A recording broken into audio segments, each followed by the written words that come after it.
আচ্ছা ইয়াত কি আয়োজন হৈছে হ্যাঁ কি আয়োজন হৈছে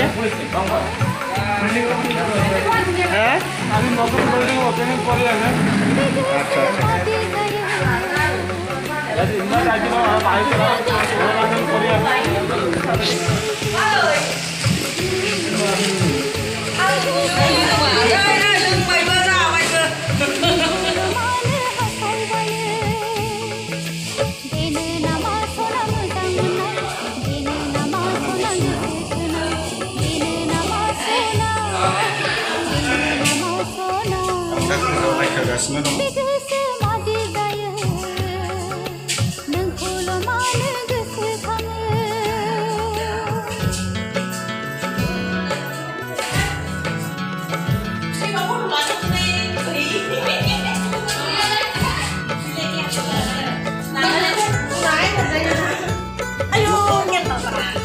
मा जादों बेयाव मा जादों हे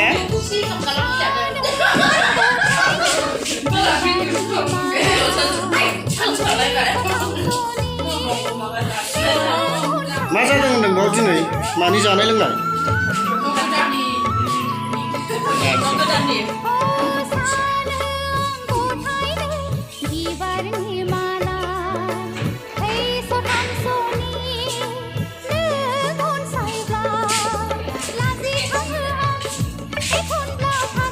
building opening on you say then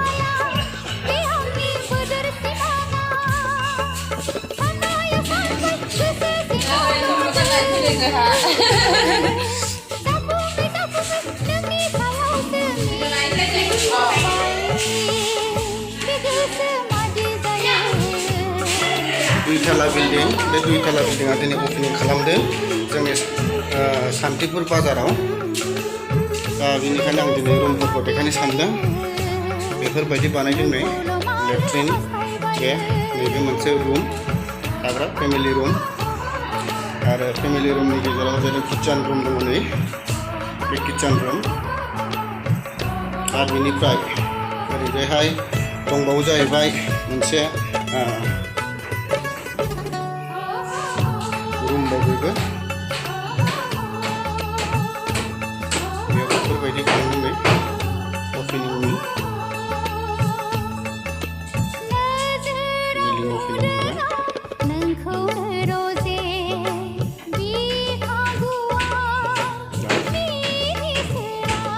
बेहाय बाहेराजों नाहरबा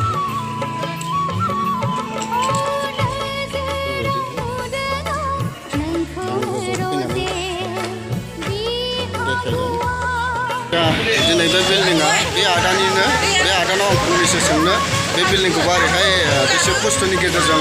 बानायनो मोनदों आच्चा आदा दिनैहाय जे नोङो शान्तिपुराव मोनसे बिल्डिं फिसा मिनि बिल्डिं बेखौ ओपनिं खालामदों बे ओपनिं खालामनायाव माबायदिहाय ओपनिं खालामनाय जाखो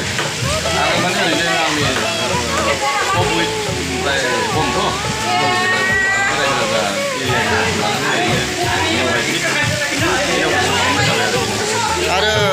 मोनसे सोंबावनो आदानाव जे बे बिल्डिंखौ बानायनायाव आदाया बेसेबांसिम माने खस्थ' मोननाय जाखो आरो बेसेबांसिम माब्रै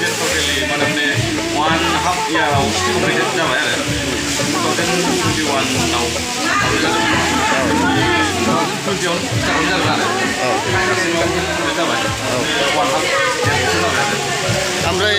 बे बिल्डिं लुनायाव बाजेट सिस्टेमखौ मा सिस्टेमैहाय बानायनाय जादों आदाया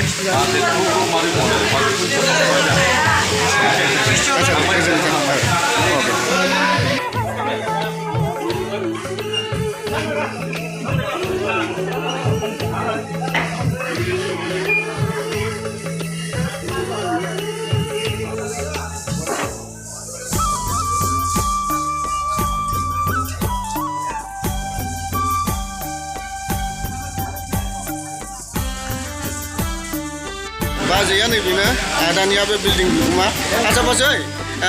बे बिल्डिं जे ओपनिं खालामदों दिनै बे ओपनिं खालामनायाव बाजैनि गोसोआ दिनै माबायदि मोनदों गोसोआथ' मोजां मोनदों थारमाने लाइफआव गोसोनि साननायखौहाय